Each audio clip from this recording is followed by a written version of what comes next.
Welcome to the Close-Minded Podcast, where we read with an open mind in order to close it again on something solid. In the summer of 2018, Justice Anthony Kennedy retired from the Supreme Court, and President Trump nominated Brett Kavanaugh to fill the open position.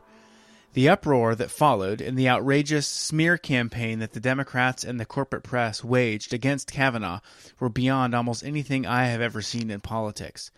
I followed the nomination, the Senate hearings, and then the final confirmation of Kavanaugh very closely, and I expected them to be contentious and that the opposition would put up a fight.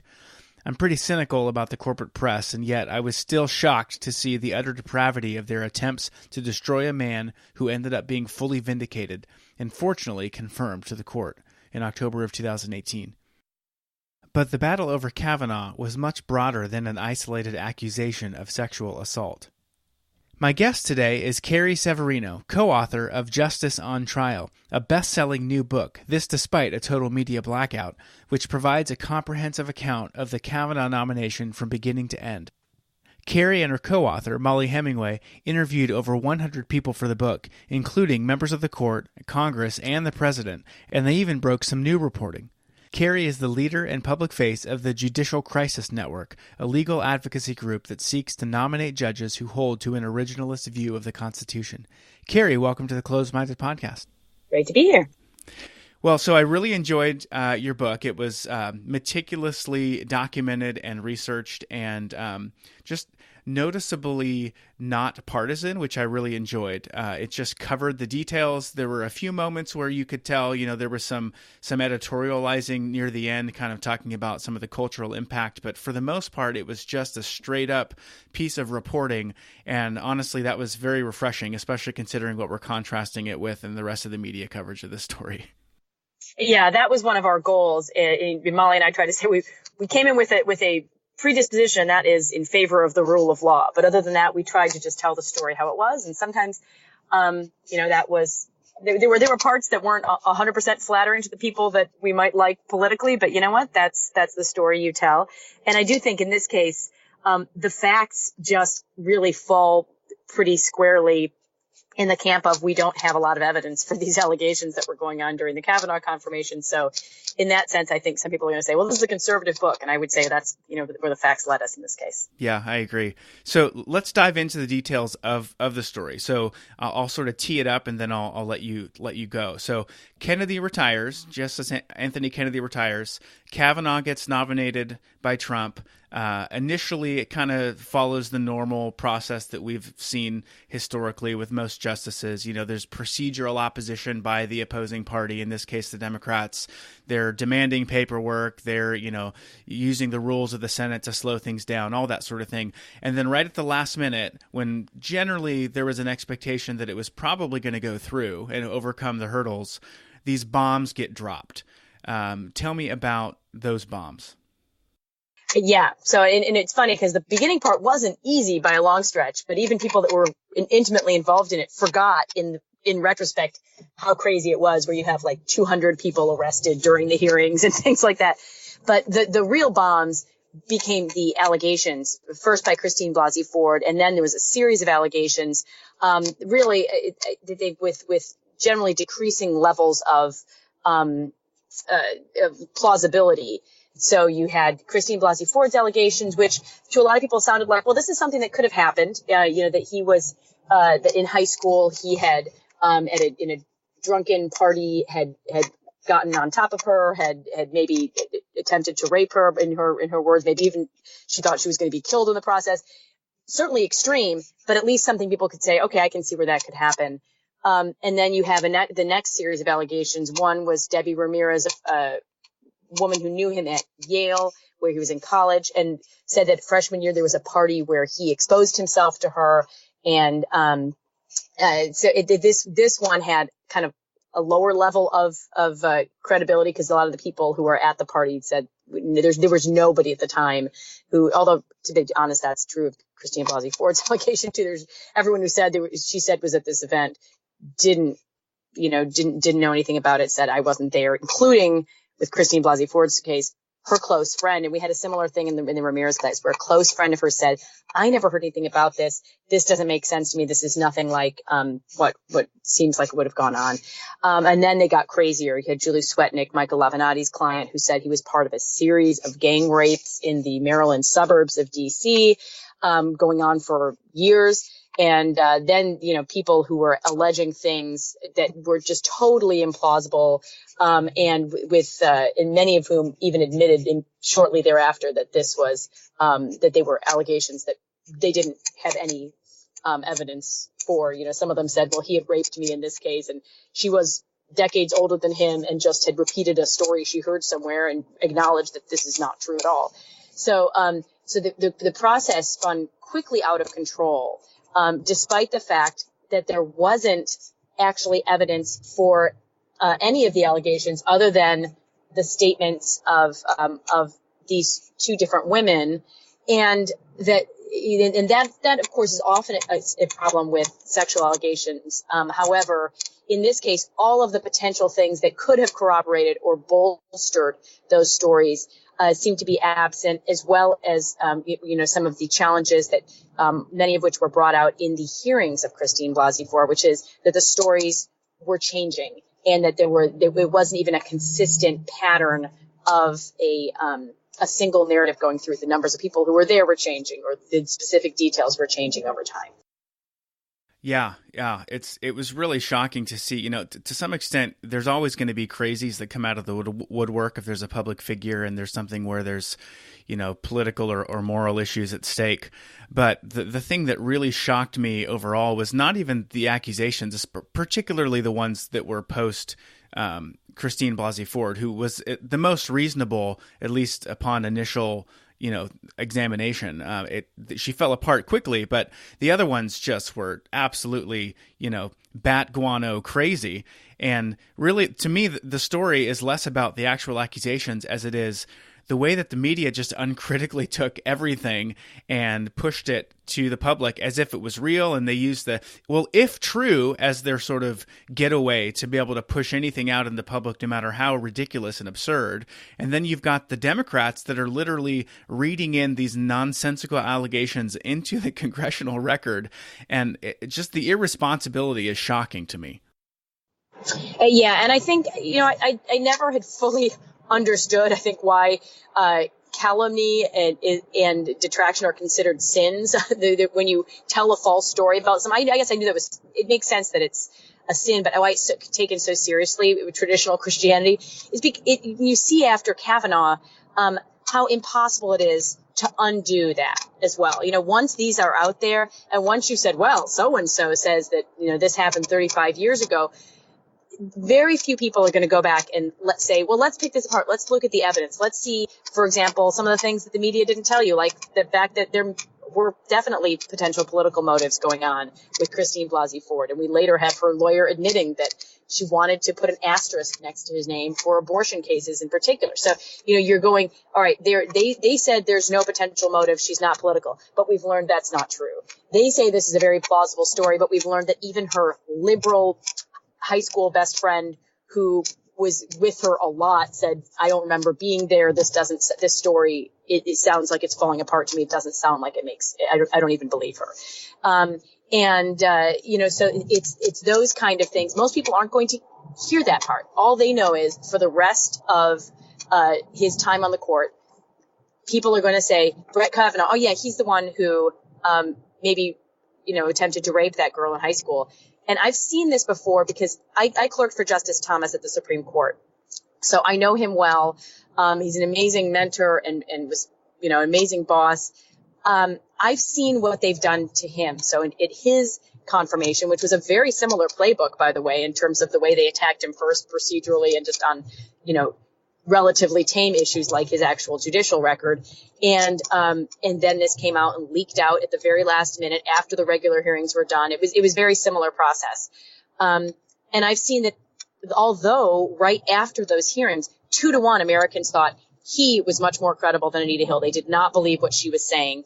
That nowadays, we've had decades of a constant campaign of re-education, of propaganda about what happened. And the American people, I think if you took that survey today, would come out very differently. And I think that's incredibly unjust to have allegations that are so flimsy have that kind of long-term effect on someone's reputation.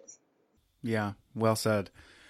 Speaking of well said, I do want to register that you used the word calumny earlier, which I was very impressed with. That's a $100 word that's never been on this podcast. So congratulations. Thank you. That'd be the probably Catholic theological vocabulary, but it's telling lies about someone else. It is, detraction is hurting someone's reputation by telling true things. So that's even, considered a sin in the classical framework, but calumny certainly. Yeah, I enjoyed that. So you had mentioned that Deborah Katz had revealed much later after the fact that Ford actually was political in some part, at least in her motivations, and that their goal was to put an asterisk next to Kavanaugh's name, particularly if he ever votes to overturn Roe. Do you think that they'll succeed at that, or do you think that with what we've seen so far, people will see through that charade into the future? Well, I think the jury is a little bit still out. I mean, that's part of the reason we wanted to write this book, was to get ahead of the narrative we knew that was going to be not going to be abandoned. They don't just say, well, we couldn't get him off the court, we're going to go home. The same people and the same media outlets, unfortunately, that were enabling and sometimes kind of being the ringleaders in this kind of smear campaign are going to continue. And we thought one of the best ways to combat that, so that this isn't something that really takes root, is to get the facts out there. That's why we were so careful to try to interview as many people as possible to really get the full story. We talked to over 100 people. We talked to the president, the vice president, senators, Supreme Court justices, all sorts of individuals were involved in this process, because we thought fighting the false narratives by actually explaining what really happened would be helpful. And I hope that is successful. Unfortunately, I know there's going to be a critical number of people who are just going to always have decided, well, no, this guy was, an attempted rapist, and nothing can convince them of that. And you can kind of see that just because we're seeing that already from some of the people on the left who are writing about it. There was a book that came out by a couple New York Times authors and this September.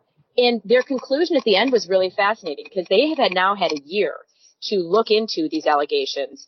And they were both people who had a lot of connections in one of the authors' case, who was a classmate of his at Yale, knew all these people that they were hanging out with. And one of the other case was someone who went to high school around the same time and in the same area, so knew a lot of the same people.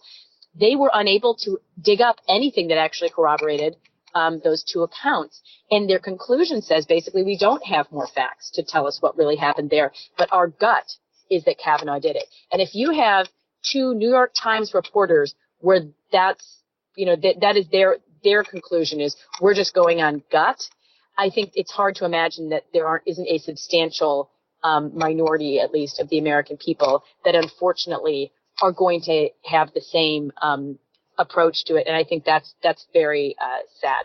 Yeah, that was a pretty shocking abdication of just basic journalistic responsibility. I followed Molly's coverage of that along the way. It sure is a good thing that she was there, ready, and having read the book before it was released, to be able to sort of dispel a lot of their claims.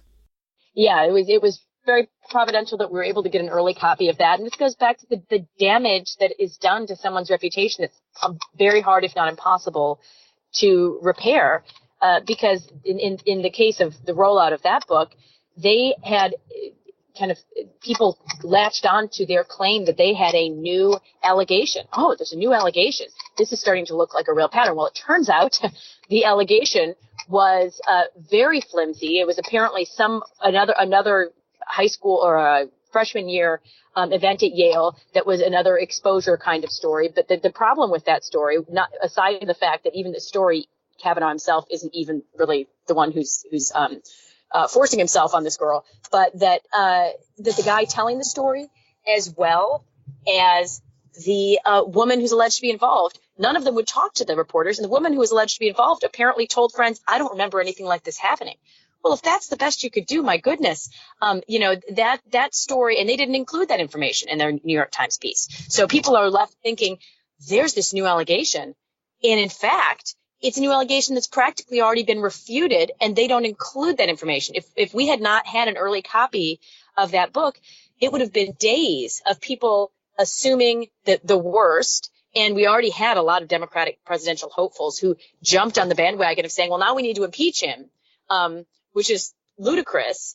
But they were willing to just jump into that fray because of an allegation that was very quickly revealed to be utterly baseless. Yeah. I mean, it's really interesting that their whole news hook for the book when it came out completely fell apart, and the real story that came out of that, they totally buried the lead on it, which was that Leland Kaiser, Ford's best friend, who she continually attempted to bring in to corroborate her story, not only just couldn't confirm it, which is what has happened a year ago, but that she recounted to these reporters that there was this concerted pressure campaign to get her to change her story, and they were even threatening her with ruining her reputation from substance abuse in order to get her to change her story and be a pawn in this scheme against Kavanaugh. That's the amazing story that didn't get reported. Exactly, and it was interesting because we talked about that in our book a little bit. And we talked about how she was being pressured, but they actually were able to get on the record quotes for her. So they did have some good new information, even though some of the pressure had already been reported. So good for them. They should have been leading with that, right? That's the real, but that didn't fit their narrative, unfortunately, because the real blockbusters were, this has actually been further undermined, not that, that there were new plausible allegations. Yeah, and I just want to point out, we've covered two of the three. There were sort of three new pieces of reporting that had occurred since all the hearings last year. The first was, her lawyer basically admitting that it was political, and they were trying to put an asterisk on Kavanaugh's name. The second was the one we just covered, which was that Leland Kaiser changed her story and got it on the record. And then the third one, and this is really interesting to me, is that Ford's family didn't even believe her. And at one point, Ford's father approached Kavanaugh's dad at a golf club or a country club or something and basically apologized for the whole thing and expressed support for his confirmation. What does that say about Ford? Yeah, I think that was interesting, and it illustrates the challenge of trying to report some of these things, because that's something we knew about while we were writing the book, but we didn't have enough information. So, sometimes as an author, I can identify with the New York Times authors where you get information that's like, wow, this is really good, but we don't actually have it nailed down like that new allegation. They'd love that to be true. Doesn't have the information. So you can't run with it. And we weren't able to, print that in our book, but we did get confirmation. We're able to confirm the existence of this note afterwards. And we thought it was really significant because it was something that the media didn't cover, the fact that her family was not there to support her at the hearing. They talked about a letter of support from her family. That was entirely her in-laws. And it just is, it kind of, you got to stop and go, okay, what's going on here? And we thought, it was pretty interesting to see that Ralph Blasey, her father, who clearly loves and wants to support his daughter all he can. He did make a statement during the process, I love my daughter, these kind of things. But he never said, and I think she's very honest, and I trust everything that she's saying is true. And afterwards, he told Ed Kavanaugh, Brett Kavanaugh's father, that I'm glad Brett was confirmed. And, if you thought that his son had just, had tried to rape your daughter in high school, I don't think that would be the words you'd use. Yeah. That's a pretty amazing element to the story.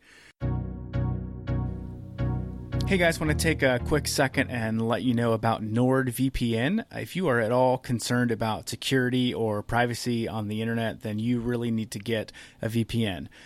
Think of it as a secure wrapper around all of your web traffic so that nobody can see your data. This is particularly important on public Wi-Fi networks. If you're at a coffee shop, your public library, at an airport, if you want to watch a BBC show that isn't available in the US, you can do all those things with a VPN. One of the things I used it for is I recently got Google Fiber for my internet connection at home. I also happen to think that Google is evil, and so I had a dilemma that I had to deal with. And basically what I did was configured NordVPN at my router so that my entire connection is safe from Google's prying eyes. They have no idea what my traffic is. They just see packets of data and they don't know where I'm at. So that was a prerequisite for me with getting Google as an internet service provider, and Nord has been wonderful for that. So with Nord, you can get up to 6 devices connected on one account. So that's your computers, your phones. You can even do browser extensions, Chrome, Firefox, etc. It works really, really great. It's super simple, super easy to manage. I will never feel comfortable on a public Wi-Fi network again unless I have Nord. So you should definitely check them out. You can get it for $2.99 a month if you buy their 3-year plan, which is what I did. That's 75% off their regular pricing. I think I'm in at least year 2 by now, and I've been a very happy customer. So go ahead and support the show and get some privacy and security on the web with NordVPN. Go to closemindedpodcast.com/VPN. Okay, well, I want to talk a little bit about the way that the media acted in all this, and the Democrats as well, and the response by the Republicans and by the Judiciary Committee and the defense that the Trump team mounted for Kavanaugh, which was unusual considering the way that they've responded in other contexts. Tell me about the dog and the dead chicken analogy. This is, and I love this because it's a Clarence Thomas line was being used here. This is a story that he has told me, and he had told to a group of Gorsuch clerks who were at lunch with him. And one of those clerks went on to be the chief counsel for nominations for Senator Grassley, who was heading the Judiciary Committee. And he said, when we were on a farm as kids, his grandfather would have them raising chickens, and he said, if we had a dog that got into the chickens and killed one of the chickens, here's how we would stop them from doing it again. You take the dead chicken, you tie it around the dog's neck, and you just leave it there as it rots. And as that dog gets so sick of this rotting chicken around his neck, he loses his taste for chicken. So the way that the Judiciary Committee applied that lesson is, when the liberal Democrat members of the committee started coming up with all of these allegations that were getting more and more crazy and more unfounded. You'd have these completely anonymous, letters that didn't even make sense in the context of things, saying things happen in states he'd never been to. It didn't make sense. Instead of just leaving them in the private process as you normally would, because you wouldn't want someone to be charged with allegations that you thought were unfounded, right? They said, the real wrongdoing here is clearly not, these aren't going to whether Brett Kavanaugh has really done something. This is showing the pattern of the Democrats of being completely credulous and running with any implausible story they can find. So they took those and immediately published them. Every time they would have a back and forth, it would go straight out there, often on Twitter, just saying, hey, here's what they're trying to say. So instead of being able to insinuate, oh, there's more allegations coming forward, they could say, yep, here's what the allegations were. This, the guy on a boat raping a woman in a boat in Rhode Island in this utterly implausible story. There was a whole series of stories they did that with. And it ultimately proved to be very effective because people started to see that this was a real pattern of smears that was going on. And the fact that you were seeing the Democrat senators being perfectly willing to cooperate with it. In some cases, like Senator Whitehouse was willing to take that rape boat allegation, walked it and hand delivered it to Grassley's chambers. So this isn't just they're saying, well, we have to pass these on. They're used to having to screen contact from their constituents because there's going to be, as you said, with any public figure, there's going to be crazy people out there who just say stuff. But instead of exercising their common sense, they just viewed each one of these new allegations as another opportunity to smear Kavanaugh. So I know in a lot of cases, at least in theory, there are or could be penalties involved for the way that people submit sworn testimony to whether it's the FBI or to a congressional panel with subpoena power. And there were certainly examples of that throughout this whole Kavanaugh process. I mean, should those people be pursued? Is it worth it to actually have some public accountability for some of the outrageous claims that were made? For two reasons: just for the sake of justice, people should not be able to get away with that, and two, in order to deter what we all know is the real fight, which is the one coming to replace Ruth Bader Ginsburg whenever that happens. Yeah, I think for both those reasons, it's really important. And you can see even with some of the impeachment stuff that's going on, being able to throw out uncorroborated and third-hand allegations is a real problem. And it's not just limited to the judicial sphere. So I think here's the thing. The Senate Judiciary Committee has already referred several of these people, 4 different people, to the Department of Justice for criminal investigation, because it's not just a crime to commit perjury or to lie to the FBI. The very same statute also makes it a crime to lie to Congress and to a committee like the Senate Judiciary Committee. So this is a felony. It carries up to 5 years in prison. A lot of the people who were involved clearly weren't taking it very seriously. You'd have people who would make allegations and then just kind of retract them immediately, going, "Oh, I didn't realize people were really taking that, like you were going to take it as truth." And that's a real problem. And I think maybe part of this is our social media world, where people kind of just think they can say anything anonymously online without retribution.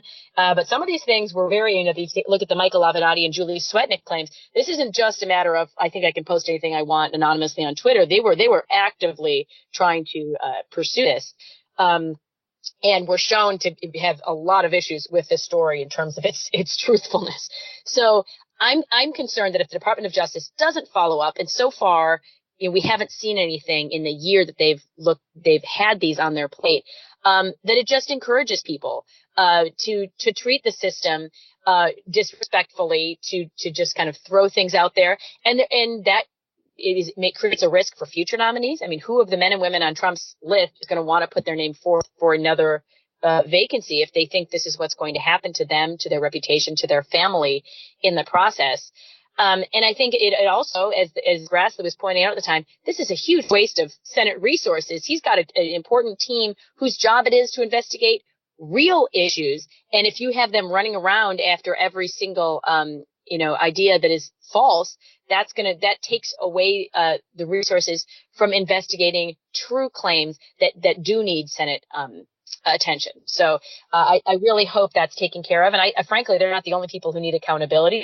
There are senators who violated Senate rules and processes in this part, whether it's Senator Booker by releasing confidential information that's protected by the Presidential Records Act intentionally, or whether it's Senator Feinstein's staff or whoever it was that leaked this letter to the press that said it wanted to be confidential. There has been no investigation as to who did that, other than during the hearing when she was asked, did any of your staff leak it? She turned around and said, no, my staff didn't. Did you guys leak it? I mean, that's the level of investigation we're at right now. It's not taking it seriously, and this is a serious issue.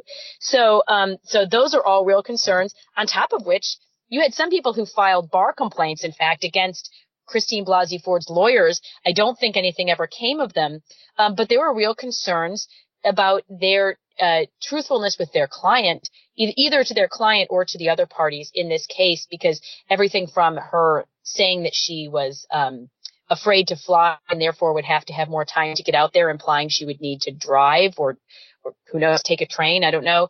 And it turns out she flies regularly for her fun, for surf travel. So it's, that seems like a real portrayal of what her situation is. The fact that they apparently didn't even tell her that she didn't have to come to Washington, D.C. and have a televised interview, because at the hearing, Rachel Mitchell, the Arizona prosecutor who did an excellent job of interviewing her during that process on behalf of the Senate Republicans, she said, well, were you aware the Judiciary Committee said they'd come to California? They would send a woman staffer out there if that would be more comfortable for you. It didn't have to be televised. And she said, I would have really liked that. I wish I'd known that was available. As a lawyer, you need to tell your clients these things. So there was real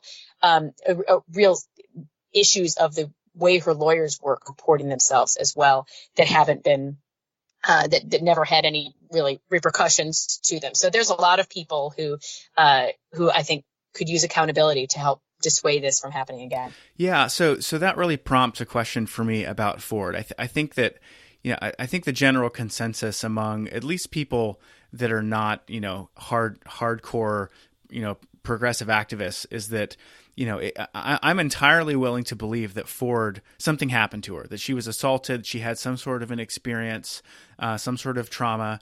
At this point, she just hasn't, presented any evidence that it was Kavanaugh, but she came across in a lot of ways, although not entirely, as earnest and honest in her presentation with her testimony, not exclusively, but she presented pretty well overall. And yet it's very clear that she was being used by activists and the Democrats and the media, to further a purpose and to establish a narrative. What do you think is her motivation in all of this? Is she just being used, or is she even aware of that?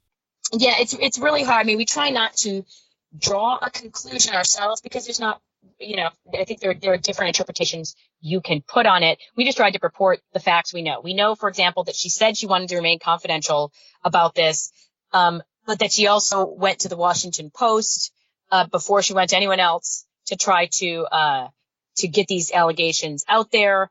That when they didn't respond fast enough, she threatened to go to the New York Times with it. So, there's some inconsistency there in terms of how she wanted to, whether she wanted this to be public, whether she didn't, and maybe she was inconsistent herself. The way that her claims were rolled out certainly was very consistent with wanting this to go out in the most public way possible, and that may have been manipulation by her lawyers as well. The Kelly and Pogrebin book from New York Times that came out recently uncovers another aspect of attorney manipulation here, where she said she thought she was going to have the option of having a private hearing. And even though they had already arranged for everything down to how many cameras could be there and how many people were sitting in the gallery, they didn't really let her know until the day before when they were able to convince her that she had to go public. So they were trying to get her to go public at a time when she did not want to, up until the very last moment.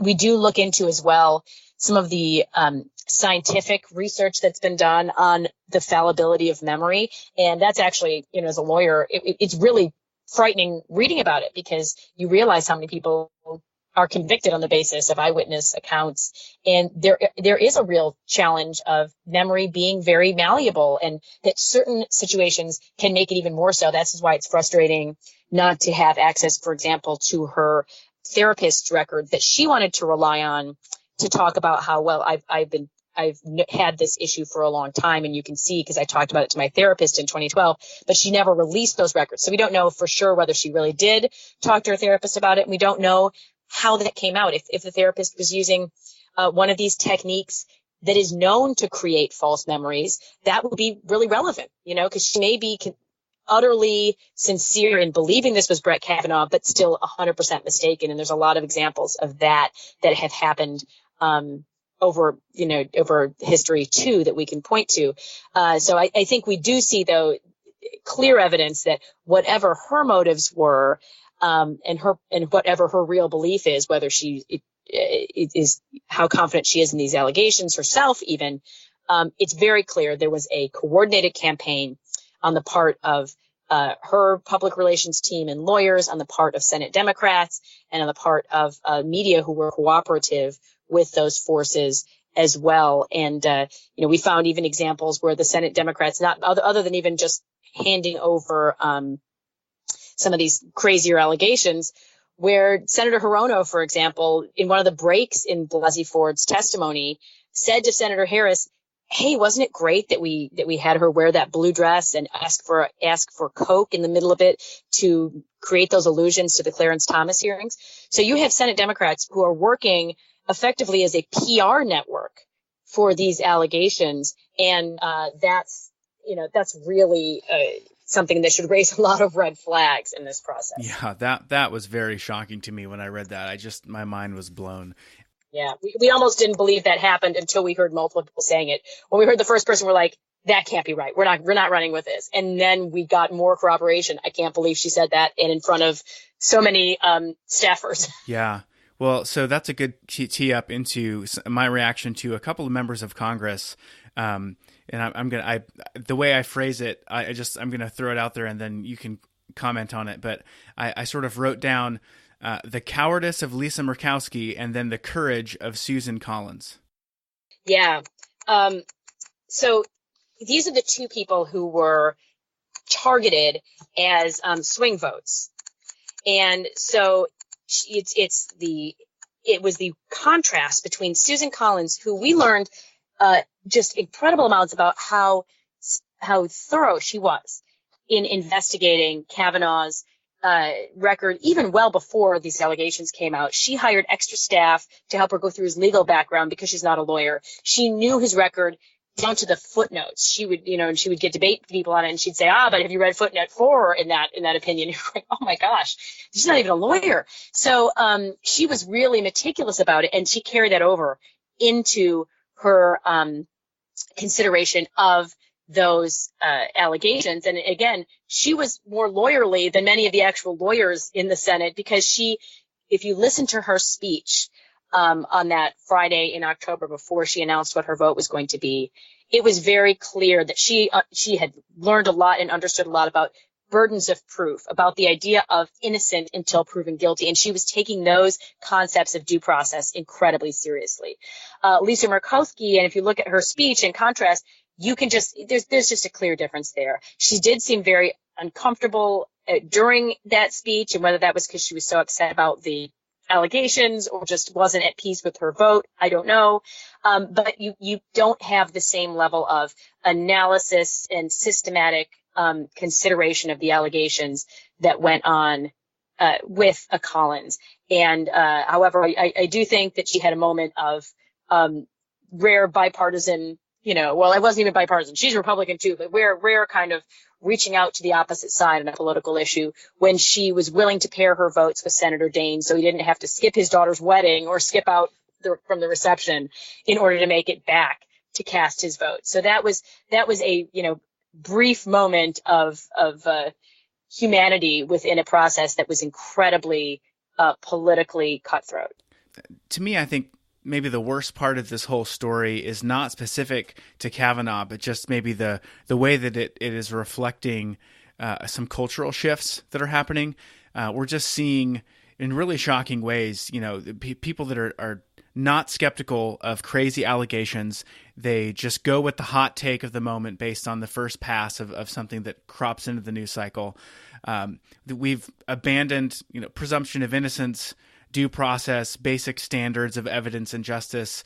There's this new reflex to quote unquote believe all women, which just doesn't make any sense to me. What do you think is happening in our culture related to all this? Well, I think I would, caveat the believe all women with people that they don't really mean believe all women, because they recognize that not all women, that not all women are accurate. But I think more importantly, they're only willing to believe the women who say what they want to hear. In this case, you had dozens of women who said, we've known Brett Kavanaugh for years. This is nothing like what happened. You have Leland Kaiser, who we talked about, who said, I don't think, I don't remember this event happening, and later told the FBI, I actually am doubting this now because I'm getting this campaign of pressure and all these things. No one wanted to believe Leland Kaiser. So they weren't really interested in believing all women. It just worked as a very nice hashtag for them.